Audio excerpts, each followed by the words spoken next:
Yung pangalan niya ang Yahweh? Ni Yeshua. Para lang ba sa bayang Israel? Sister Jasmine? Hindi. Para sa lahat ng mga tao po. Next slide po. Meron pa po sa inyo ipapakita. Ito po yung matatagpuan pa rin sa list naman. Noong una ay hindi bayan, ngunit ngayon ay bayan na ni Yahweh. Napakasarap pong pakinggan, ano? Na hindi pinatawad noon, ngunit ngayon ay nakatanggap ng awa. Pwede ba palakpakan pa natin yung opinion niya? Napakasarap pong basahin ng talatang ito. Dati, hindi bayan, pero ngayon bayan na. Dati, hindi pinatawad, pero ngayon nakatanggap ng awa. Napakabuti niya mangyari sa buhay natin. Pwede ba po bang pa-next ako ng isa? Ito po ay mababasa sa Galatians 3 verse 29. At kung kayo'y kay Yeshua, kayo nga'y binhi ni Abraham. Mga tagapagmana ayon sa pangako. Hindi basihan dito mga kapatid na ikaw ay Pilipino. Hindi basihan dito na ikaw ay Amerikano. Hindi basihan dito na ikaw ay insect ka. Insect ha? Ako benta ha? Ikaw bili. Ako puti lang tubo kaya wag ka na tawad pa ha? Hindi basihan dito kung inchik ka o Koreano ka o mukha kang Koreano lang.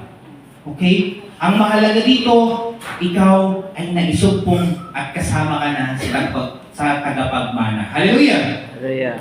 Okay, last part po mga kapatid. Dahil sumobra na naman ako sa binigay kong oras sa inyo. Sabi ko 30 minutes lang. So mag-adjust muna tayo at least mga 5 minutes pa. Bakit mahalaga? Ang tumawag sa tunay na pangalan ni Amang Yahweh at ni Yeshua. Sabi po dito sa Malakias,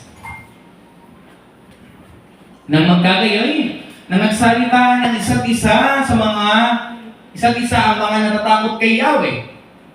At pinakinggan ni Yahweh at dininig.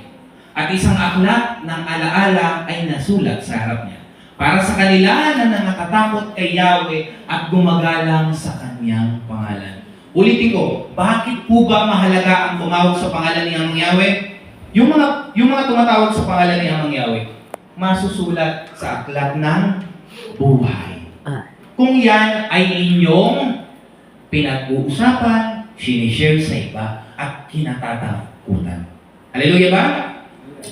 Okay, mga kapatid, ito po yan. Sa Acts 4 verse 12, nakasulat, bakit mahalaga na tawagin natin yung pangalan ng ating Savior na si Yeshua? Sabi po sa Acts 4 verse 12, at sa kanino mang iba ay walang kaligtasan, sapagkat walang ibang pangalan sa silong ng langit na ibinigay sa mga tao na sukat nating ikaligtas. Napaka-powerful ng verse na ito. Kung gusto niyo pong isave, picture na ninyo. Kung gusto niyo pong isave sa mga notes, sa mga Bible ninyo, i-highlight ninyo, ilagay ninyo sa notes niyo.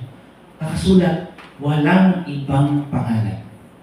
Ibig sabihin, ganito yan. Napakadaming pangalan. Binigay ko sa inyo example ng nakaraan, di ba? Merong si Rizal, merong Buddha, merong Allah.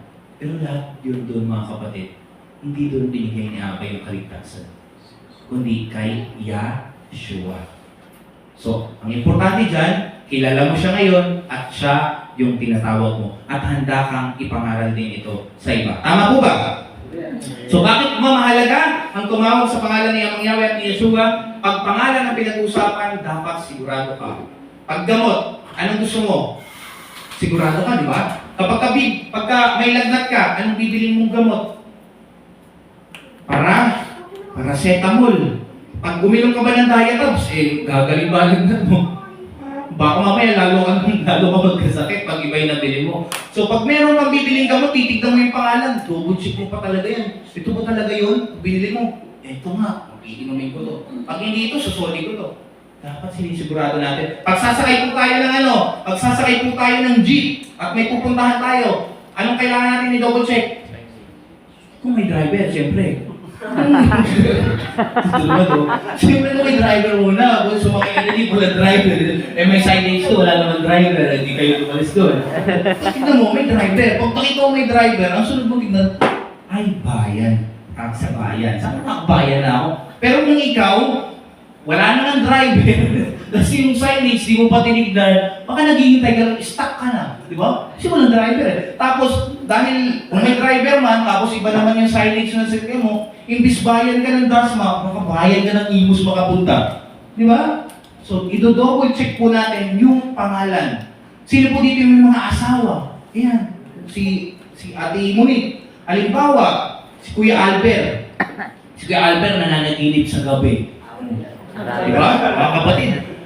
Ibang pangalan yung binanggit. Baka mamaya di na magising siguro. Delikado yan, mga. Sisiguraduhin po natin yung pangalan. Ano? Isang pagkakamali na. Baka hindi ka naabuti ng madaling araw. Nangyari na talaga yan dito.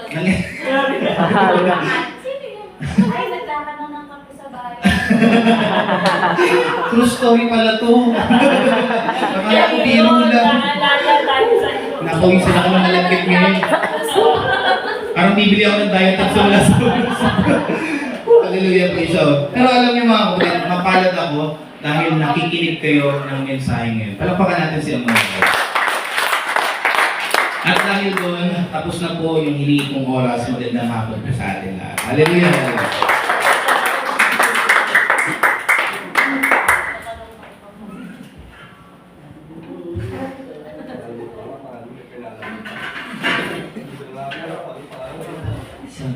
Pili apresya may mga kapatid. Buhay mo ba ang lahat? Sa malakas na hallelujah!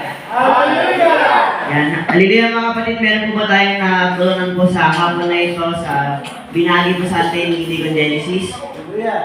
Yan. Hallelujah mga kapatid. Sabi nga po doon, dapat po lagi tayong maging sure sa pangalan po kasi nga, katulad nga po ng mga pagiging sure po natin sa mga bagay-bagay dito sa mundo, dapat ganoon din po kaya mangyari. Hallelujah po ba? Hallelujah! Sa malakas na hallelujah! Hallelujah! Hallelujah mga kapatid, tayo po magpapatuloy na sa ating gawain at para po sa ating magpapatuloy, tayo po yung na sa pagbibigay po muli na kaloob at tayo po ay